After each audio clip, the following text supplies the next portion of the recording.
ফুলকপি আর কাঁচা ডিম দিয়ে দারুণ টেস্টি এই রেসিপিটি বানিয়ে দেখুন। যারা ফুলকপি খেতে চায় না তারাও কিন্তু চেয়ে চেয়ে খাবে। নমস্কার বন্ধুরা, রুচির কিচেনে সবাইকে স্বাগত জানাই। আজ নিয়ে এসেছি ফুলকপি আর ডিমের দারুণ টেস্টি একটি রেসিপি। এখন কিন্তু আর ফুলকপি অনেকেই খেতে চায় না, তবে এইভাবে ফুলকপি রান্না করে দেখুন, যারা খেতে চায় না তারাও কিন্তু খাবে। চলুন রেসিপিটা দেখে নেওয়া যাক, আশা করি ভালো লাগবে। এখানে দেখুন আমি ছোট সাইজের দুটো ফুলকপি নিয়েছি। ফুলকপিটাকে এখন গ্রেট করে নেব, তবে গ্রেট করার আগে খুব ভালো করে ধুয়ে নিয়েছি, কারণ গ্রেট করে আর ধোয়া যাবে না। এখন এই ফুলকপি দুটোকে আমি এইভাবে একটা গ্রেটারের সাহায্যে গ্রেট করে নেব।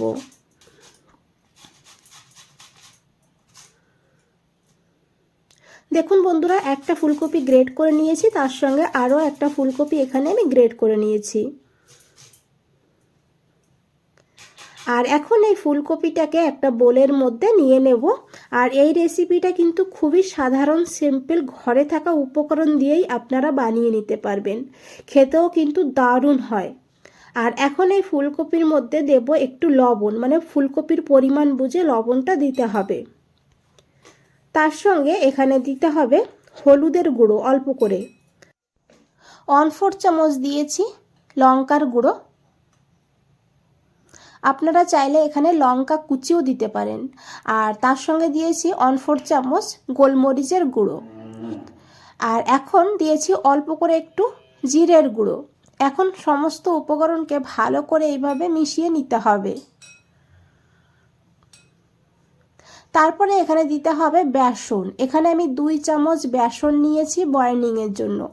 বেসনটা অবশ্যই দেবেন।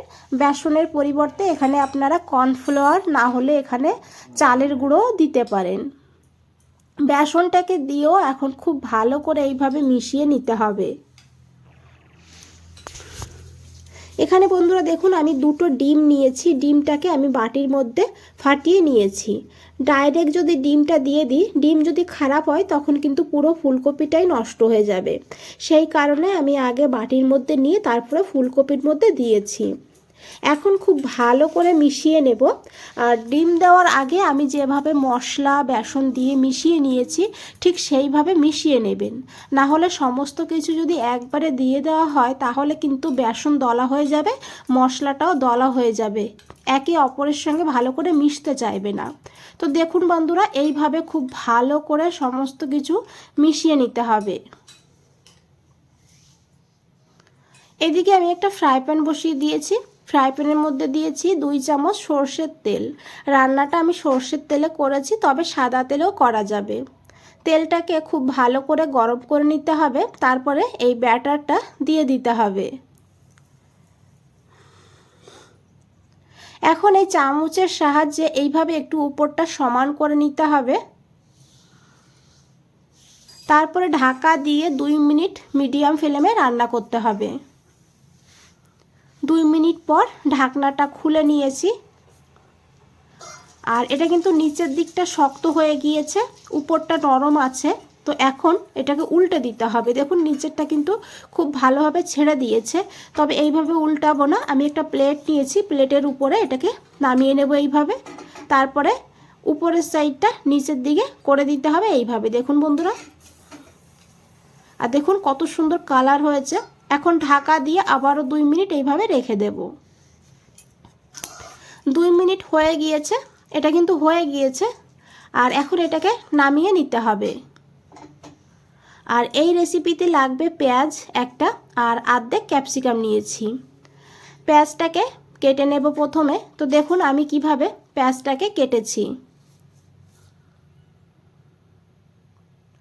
উপরের থেকে 2-3টে পেঁয়াজের পাতা ছাড়িয়ে আর ভেতরে যে ছোট পেঁয়াজটা আছে সেটাকে আলাদা করে রেখেছি। আর এই ক্যাপসিকামটাকেও কিন্তু একইভাবে কেটে নেব পেঁয়াজের মতন করে। এখন ক্যাপসিকামটাকে খুব ভালো করে ধুয়ে নেব। এদিকে বন্ধুরা দুটো টমেটো নিয়েছি। একটা টমেটো এইভাবে পেঁয়াজের মতন করে কেটে নেব, তবে টমেটোর বীজটাকে আলাদা করে রেখে দেব।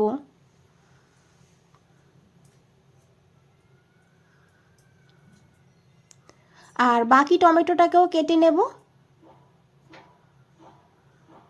এইভাবে বড় বড় করেই কেটে নিয়েছি, কারণ এর একটা পেস্ট বানাবো সেই কারণে। তবে যে ছোট করে পেঁয়াজটা রেখেছিলাম সেই পেঁয়াজটা নিয়ে নিয়েছি, আর সঙ্গে টমেটোকেও নিয়ে নিয়েছি।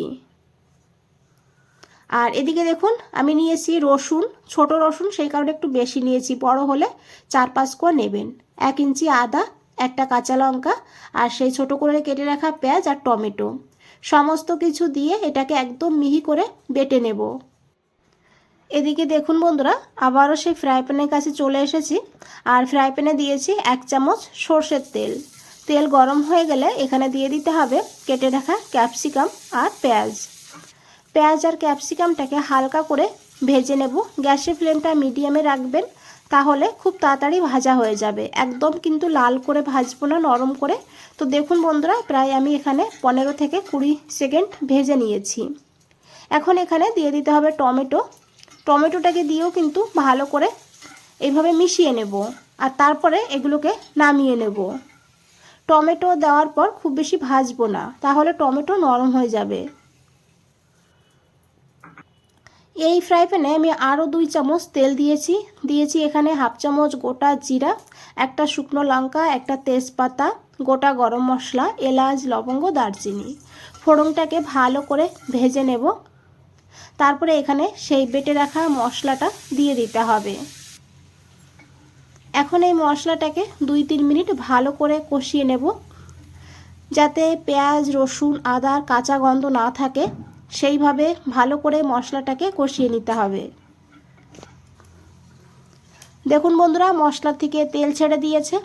এইভাবে যখন মশলা থেকে তেল ছেড়ে দেবে, তখন বুঝবেন মশলাটা ভালো করে কষানো হয়ে গিয়েছে।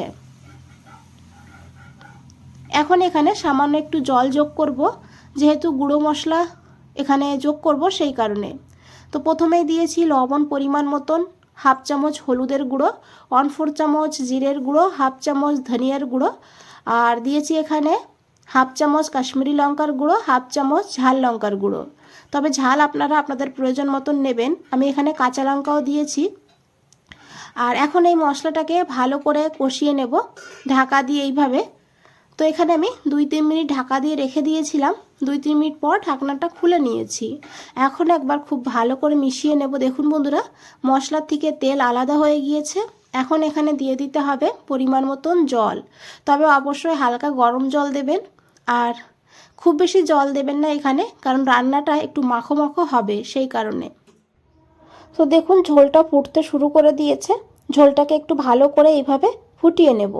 এদিকে দেখুন, এই যে ধোকাটা বানিয়ে রেখেছি, ধোকাটা ঠান্ডা হয়ে গিয়েছে। এখন এইভাবে আমি পিস পিস করে কেটে নিয়েছি, তবে আপনারা আপনাদের পছন্দর শেপে কেটে নিতে পারেন। দেখুন কতটা লোভনীয় লাগছে। এগুলো আপনারা এইভাবেও খেতে পারেন। এখন এই ধোকাগুলোকে এর মধ্যে দিয়ে দিতে হবে। হালকা হাতে একটু মিশিয়ে নেব, আর তারপরে সেই ভেজে রাখা টমেটো, ক্যাপসিকাম, পেঁয়াজ দিয়েছি, দিয়ে ভালো করে মিশিয়ে নিয়েছি। আর এইভাবেই 2 মিনিট রান্না করব। তারপরে এখানে 1 চামচ কসুরি মেথি দেব, হালকা ড্রাই রোস্ট করে নিয়েছি। এইভাবে দিয়ে হালকা হাতে মিশিয়ে নিয়ে গ্যাসটা বন্ধ করে দিতে হবে। বন্ধুরা, এখানে একটা কথা বলে রাখি, যদি রেসিপিটা দেখে ভালো লেগে থাকে একটা লাইক করে দেবেন, চ্যানেলটাকে সাবস্ক্রাইব করে পাশে থাকবেন, কমেন্টসে জানাবেন কেমন লেগেছে। আশা করি দেখে বুঝতেই পেরেছেন দেখতে কতটা লোভনীয় লাগছে। আর এই রেসিপি ভাত, পাশাপাশি রুটি, পরোটার সঙ্গেও খেতে দুর্দান্ত লাগে। একবার হলেও এই পদ্ধতিতে রান্না করে দেখুন, তারপরে আমাকে কমেন্টসে জানান। বন্ধুরা, আজ তাহলে এই পর্যন্তই। ফিরে আসছি নতুন কোনো রেসিপি নিয়ে। ভালো থাকবেন, সুস্থ থাকবেন। সবাইকে অনেক অনেক ধন্যবাদ এত সময় ধৈর্য ধরে রেসিপি